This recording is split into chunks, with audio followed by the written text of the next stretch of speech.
Reading up on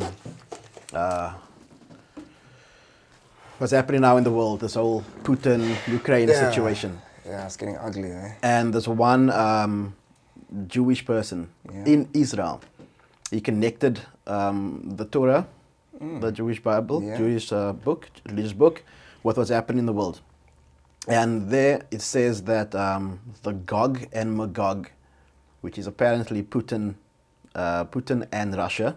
Okay. So I think the Gog is the descendants of Noah, right? Oh.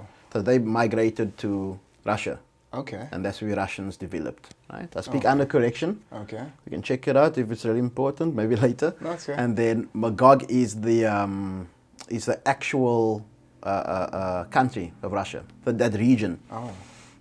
It talks about that time period, right? That area. Yeah. Then it talks about that's on the north. Then on the west, there's going to be a different nation that is going to attack Israel. Oh wow! Right. So he's saying that the north is going to attack Israel, the east is going to attack them, the west as well, and the south, pinpointed in the Torah. Yeah. Right.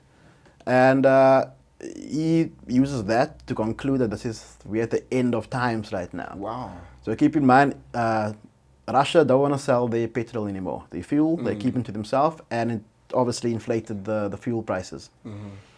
What Israel is doing now, they are selling fuel to Egypt, and Egypt is distributing to Europe now. Oh, wow. So obviously Putin is going to think, yo, what you guys doing, man? You're killing my game. You're fucking up my plans. Yeah. How do we explain that? If true, how do we explain that? Look, there's always going to be some way to connect something to what's happening today. There's always going to be someone is going to be able to do that. Man. So no, I was actually thinking of something else now. Continue. Oh. Yeah, because I think, when I used to study English, right? My undergrad was English. Yeah. And what we had to do many of the times was read a book. For example, Homer's The Odyssey, right? Ancient Greek mythology. Yeah. Amazing book. Yeah. How can we apply that to our existence today? And I got so good at doing this that I could apply almost everything that Odysseus in the book encountered to my daily life. Just contextualize it, and it's like, whoa, okay. Exactly. Yeah. So are you saying something along those lines? Yeah. I can apply the Bible to almost everything. You can. I mean, that's why the Bible is still relevant today. True. Because you can take what then, you can still apply it, you can still love thy neighbor, as you love yourself, you can still do a lot of, because I mean, it's still relevant, even that like, for example, this is now off religion now. That's why I say Tupac songs are so relevant, because he spoke about what's happening in real life, and the same things that was happening at that time is still happening today.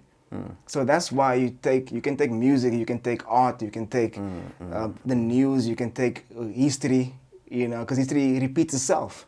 100%. So nothing changes under the sun. Nothing changes under the sun. Yeah. Because we humans don't really change. What did Mike Tyson say? The difference between the past and today is that in the past they just wore funny clothes. Facts. Watch the entire episode on YouTube on the official podcast channel In These Streets with Leiru, or listen to it on Spotify, Apple, and everywhere else. We're in these streets!